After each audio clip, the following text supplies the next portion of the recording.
breath retentions, that some of my favourite breathing techniques, some of the breathing techniques that from my teachers, my Tantra yoga teachers, they held breathing techniques as, along with singing and mantra, they held them as the most important aspects within the yoga practice. And from what I understood from them, the reason being that it brings you into a state where your entire being, your mind, your emotions, your physicality are completely fused, unified, working together, focused on a very specific moment in time, a really challenging moment in time where you're holding your breath, you're not taking a breath. It brings with it all sorts of thoughts, all sorts of emotions, and all sorts of physical sensations. And the idea is that we allow those sensations to come forwards and teach ourselves a better way to experience them without needing to run away or attack them. To be able to notice, this is challenging, I can still be here. My muscles don't need to be tensing up, I don't need to clench my mouth. I can actually relax and just be here. Now, what's important to note is that on our course, we're not a course of more is better, because it's just not the case. And when you're doing breath holds, it's important that you walk to your edge, what you are able to contend with, what you are able to experience and benefit from.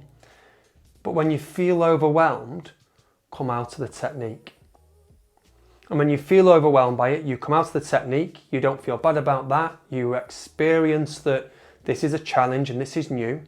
And next time you see whether you can encourage yourself to relax more, stop reacting, and just hold your breath a little bit longer. Now with this breath technique, as we've said previously, we're trying to increase CO2. Now when CO2 increases in the bloodstream, we will start to feel some very real physical sensations, particularly in the hands. So when we hold our breath to a point where CO2 builds and oxygen drops, your fingertips will start to pulse and tingle, kind of like a light pins and needles. Same maybe in the forearms and the veins of the forearms, and the same in the feet. You can also get little pulses, like little almost hiccups or regurgitations in the throat, or pulses in the stomach, or twitches in the chest. And these are essentially kind of little reactions of the body to go, take a breath, take a breath. I'm panicking, take a breath, I need you to breathe. But we know from our little oximeter that we had at the start, that actually there's plenty of oxygen in the blood for much longer than our mind tells us there is. And it's going to take 45 seconds, a minute, and some people longer than that, for us to drop into these higher CO2 levels, lower oxygen levels. So those first few urges to stop the technique, to let the air go, or to gasp air back in, they're often mental and emotional. And so breathing technique or breathing breath holds, for me and from my experience, both personally and with the people I've worked with, it gives us a direct insight into how we mentally and emotionally access or manage stressful situations. And the idea is that, again, if I can give you the tools and techniques and teach you how to manage these challenging situations, physically, mentally, emotionally, then you can transplant those same tools and techniques that you've learned into other aspects of your life. Because to the body, the stress system, the sympathetic system which we've discussed, that is triggered by physical exercise or physical movement. It's triggered by what we think, it's triggered by what we feel. So if I can teach your system when it's in those heightened states, when it's becoming aggravated or very sympathetic, very high intensity, high challenge, if we can go, wait a minute, we know what to do in this situation, we can manage this, I can calm down, I don't need to be overwhelmed, I don't need to give up, I don't need to act and lash out in anger, I can actually be all right with this, I can manage this. And what happens, as we've discussed in other videos, we can start to expand that zone of tolerance, and eventually we become better at managing all manner of different stressful stimulus. We're better at managing emotional stress, secular stress, relationship stress, mental stress, environmental stress, all from a breathing technique. So here we have 2 guided practices. The first is one that is specific to you. So for that, I need you to get your workbook out or your journal out, go all the way back to our CO2 tolerance tests, and here we're looking at the first number. So that was how long you could hold the air inside the body. And what we're going to do, we're going to use that number to help teach your body to physically, mentally and emotionally get better at managing the onset of these challenging situations, these challenging stresses, get better at tolerating higher levels of CO2. This is how we're going to do it. So we breathe in, we swell the body with air, we start our timer. We hold for the length of time that we got in our first test.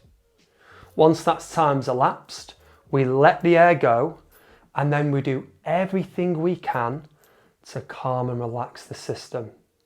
I want to move you from that high sympathetic, high active, highly stressful state back into a recovery state as quickly as possible. I want to teach you that technique.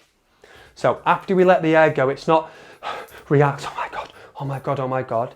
It's breathe softly and slowly. You don't need to take big inhalations, exhalations, just very soft, calm. Relax the body, relax, relax, relax, relax. And we do that for 70 seconds. Then we will take a breath in, we hold our breath, we time it again for the length of time that we found in that first test.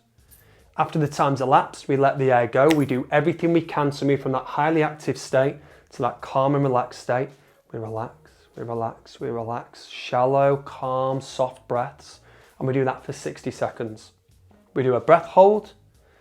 Then we go into the recovery breath for 50 seconds. We do a breath hold, recovery breath for 40 seconds. Breath hold, recovery breath for 30 seconds. So our breath hold is the same, but we've walked down our recovery. And this is going to get you better at tolerating CO2, but also it's going to get our brain and our awareness and our entire being better at managing the onset of challenging situations. Stress doesn't just come once a week or once a day. It often comes in and out, in and out, in and out, in and out, in and out. And often, unfortunately, when it seems that life is getting really tough, it gets tougher and more things start to happen to us, enable us to, which makes us challenge, which makes it harder to manage those challenges. Stress rarely comes on its own, or one challenging situation rarely comes on its own.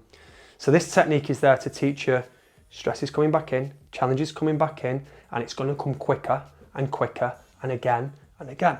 And what I want you to do is teach yourself to manage those situations, manage those stresses. After the technique, that technique is specific for you, we also have opportunity then to start to lengthen the breath hold. So once you feel comfortable with the current length of time that you can hold the breath and those descending recovery breaths, then you can redo your breath hold test. Maybe you can increase the lung capacity and volume. Maybe you can hold the breath for longer. And then you would repeat the process. Now, I would say to repeat this process and look to progress the breath, practice it 2 to 3 times a week. And I would look to retest your breath hold every 2 to 4 weeks. Nothing shorter than that. Remember that we're not here to try to hold the breath for as long as we can. We're here to get the most out of the breathing technique. We're here to get the psychological, the emotional and mental, but also the physiological benefits from the technique. The second guided practice, or rather the second practice that we have, which is a guided practice here, because I need to create a practice that can be used by everyone on the course, I can't use your number. So in this case, we use a breath hold that's specific to the course. We all practice the same, but you have the added bonus that you're guided by me. And we'll do the same. We walk down the recovery. We start at 70 seconds, then we go to 60, then 50, then 40, then 30, and the practice ends. So you're going to get used to retaining the breath and being okay with those situations. It's a great breath. It's one that we really want to get to grips of and practice. So enjoy it and let me know how you get on. I'll see you in class.